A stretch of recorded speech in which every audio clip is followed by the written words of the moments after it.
হযরত আলী বললেন, ও পাদ্রী, তুমি কি জানতে চাও? প্রথম নাম্বার প্রশ্ন হলো নবীজির চেহারা মুবারকের বর্ণনা। মা আয়েশা সিদ্দিকা রাদিয়াল্লাহু তাআলা আনহা তার বর্ণনা দিলেন। একদিন আয়েশা সিদ্দিকা রাদিয়াল্লাহু তাআলা আনহা যখন তিনি সুই নিয়ে যখন কাঁথা সিলাইতেছিলেন, যখন কাঁথার কাজ করতেছিলেন, যখন বাতি নিভে গেল, তেল শেষ হয়ে গেল, সুইটা হাত থেকে পড়ে গেল, অন্ধকার হয়ে গেল। আয়েশা সিদ্দিকা রাদিয়াল্লাহু তাআলা আনহা তখন কোনো কাজ করে নাই। তিনি বললেন, নবীজি যখন ঘরের মধ্যে আসবেন তখন আমি সুইটা বের করে নিব, আমি কাজ করব। আমার নবী, আপনার নবী, বিশ্ব নবীজি যখন তিনি নামাজ শেষ করে যখন নিজের কক্ষের মধ্যে তাশরিফ নিলেন, যাওয়ার পরে গোটা নবীজির চেহারা নূরে যখন গোটা আলোকিত হয়ে গেল, বলেন সুবহানাল্লাহ। আয়েশা সিদ্দিকা রাদিয়াল্লাহু তাআলা আনহা নজর করে দেখে এই সুইটা নিচে পড়ে রয়েছে। সুইটা বের করলো, হাতের মধ্যে নিল, শুকরিয়া আদায় করলেন, আলহামদুলিল্লাহ। নবীজি বললেন, আয়েশা রে, তুমি আলহামদুলিল্লাহ শুকরিয়া আদায় করলা কেন? আয়েশা জানতে চাই। নবীজি বললেন, আয়েশা রে বলো না। আয়েশা সিদ্দিকা রাদিয়াল্লাহু তাআলা আনহা বললেন, ইয়া রাসূলুল্লাহ, ইয়া হাবিবাল্লাহ, জগতের মানুষকে আমি জানিয়ে দিতে চাই, সকালবেলা দুনিয়ার মানুষের সূর্য উদয় হয় সকালবেলা, আর আমার ঘরের মধ্যে সূর্য উদিত হয় রাত্রিবেলা। সুবহানাল্লাহ বলেন। এত সুন্দর চেহারা ছিল। অন্য হাদিসের মধ্যে আসছে যে হযরত আনাস রাদিয়াল্লাহু তাআলা আনহু একদিন তার মা তার বাড়িতে নবীজিকে দাওয়াত দিয়েছিলেন। আনাসের মা নবীজির চেহারা মোবারক দেখার জন্য সে কি করলো, একবার বাইরে যায়, একবার ভিতরে যায়। আনাস জিজ্ঞাসা করলেন, মা তুমি এমন করো কেন? তখন নবীজি তার বাড়িতে তাশরিফ নিলেন, জানালার ফাঁক দিয়ে দেখে যে নবীজির চেহারা এত সুন্দর, এত সুন্দর, আর আসমানের চাঁদের দিকে তাকায়। তখন আনাস জিজ্ঞাসা করলেন, মা তুমি কেন তাকাচ্ছ একবার নবীজির চেহারার দিকে, আবার আকাশের চাঁদের দিকে? আনাসের মা বললেন, আনাস রে, আমি নজর করে দেখি আসমানের চাঁদের কলঙ্ক থাকতে পারে, কিন্তু আমার নবীজির চেহারা মুবারকের মধ্যে কোনোদিন কলঙ্কের দাগ থাকতে পারে না। ঠিক না বেঠিক বলেন? তাহলে একমাত্র ফুলের মতো পবিত্র হলে আমার নবী পবিত্র, মানুষ পবিত্র হতে পারে না। ঠিক না বেঠিক বলেন? এখন দেখা যায় কি অবস্থা, আহলান সাহলান মারহাবান দেয়। যে ব্যক্তি এক তো নামাজ পড়ে না, নামাজের খবর নাই, উজু করতে পারে না, সামনের কাতারে পাওয়া যায় না, যে ব্যক্তি চার স্টলের মধ্যে নামাজের সময় বসে বসে মানুষের সমালোচনা করে, ওই ব্যক্তিকে গিয়ে আমরা আহলান সাহলান বলি, আমার ভাই, তোমার ভাই, উমুক ভাই পবিত্র, ফুলের মতো পবিত্র। ঠিক না বে ঠিক বলেন? অথচ ফুলের পবিত্র, সে ফুলের মালা পাওয়ার উপযুক্ত নয়।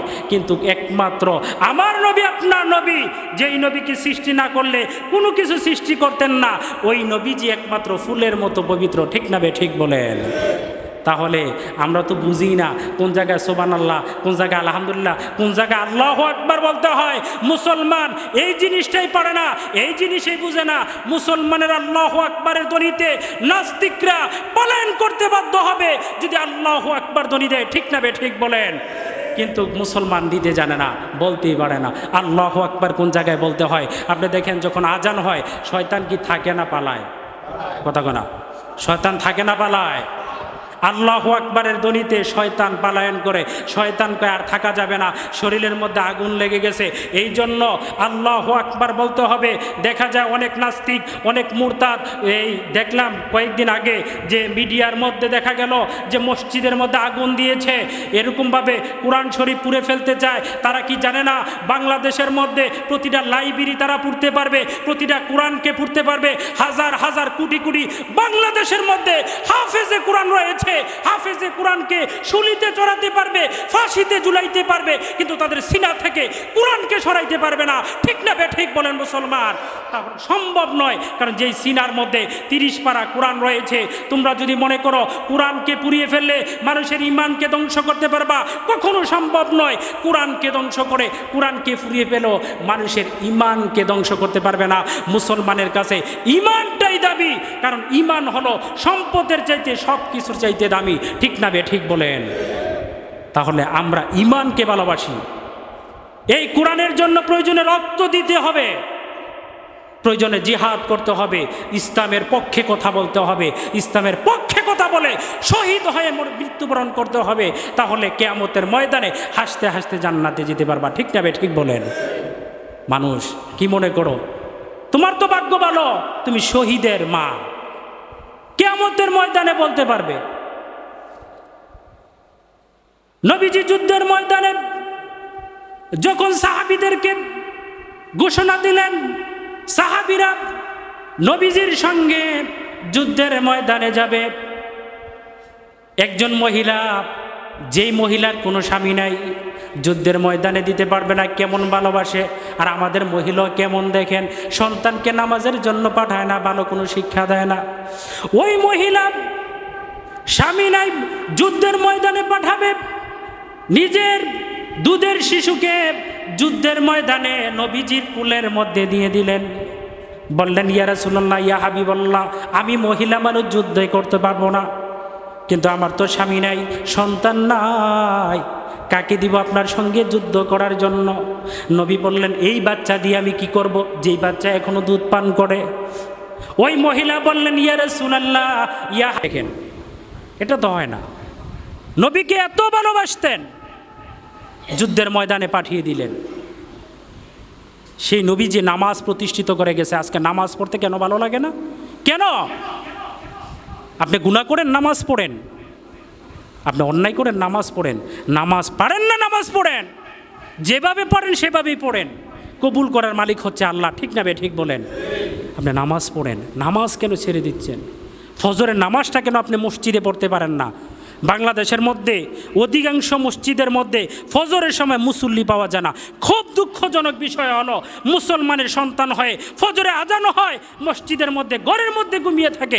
এর চেয়ে লজ্জাজনক বিষয় আর কিছু হতে পারে না। তুমি সকালবেলা ঘর থেকে বের হয়ে শরীরটা টান টান করে বের হয়ে বলো, আমি মুসলমান, আমি মুসলমান, মাটি বদদুয়া করে তোমার জন্য।